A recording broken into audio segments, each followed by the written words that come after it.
Kangpopi district kukizo nami pite ho na bon sawin kum tha hong thun ta kelhonin ku tu lamkai ho zo se thalangin kum tha chibai kan bol wena he dunia nami pite ho zo se headinga suppression de iman diu chung changa tupun ku tu thalangin kan bol nomin ichichu tu masangin zong anaki so zo in chutiang le bol dinga zui dinga kilom ho zo si long anaki phong da in ichita kelhana cho avela tunia he nami pite ho zo si headinga reminder kin so la hi in jingkhu angaya ina manjengo tarik thum suppression day ailo la remembrance day so ahitan ichita kelhana he anaki phong ma banga jingni kho kho Kangpopi district sunga kukizo nami pite zo sin tu chung mei thei te to gal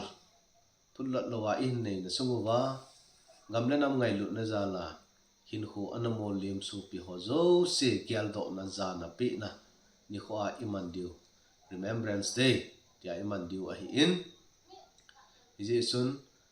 gam sung pom pia he koi masan dukan kai thang sum kolve na ep hile ihon thailo dengo government office lang private institution lang ep hile jingle abona total shutdown umding ahi in gari chele wale wang national highway ahi ji hin ichiwang hi akila kangin ahin mi pi ki man san ho zo si hi abona inga wa tu chung namga la hin ko anumo lim ho zana ngai lu na sa na amita ki min observe body win jong her sa na hum ki ni na he ichito ki honin jing ne kho hile Kangpopi district sunga CSO lamkai ho zo se chutel la Kangpopi town sunga hobung ho zo se chutel hobung lamkai han lang KTC han lang KYU han lang KWWO hi zong le ibonwa go to office muna he nilha punga le ikisu khomuwa hichi program hi candle lighting han lang ta khom na hi dong le ichi go to office muna hi iman khom deu hi ti yong hi kain her sa ki da hi in chuting le thasi apa hi anamo lim sa ho gel do ni kho ai man dingo ahin me tarik thum pawang hi le galmite mail heite chen khompi mail heite to ikikhen ne kho suppression day ti athupi ta observe ibol dingu ichini kho le total shutdown mo yong su in bol dingu ai in i cho zo si yong lunga an kitchen jeng hi ten jing ni kho ap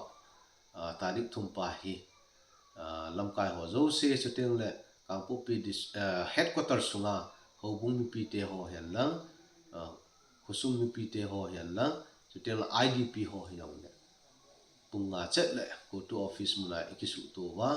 ichi program hi iman khom ding he ti hi go to ho zo se thalenga head sa na le tim na kan ne he ka ki pa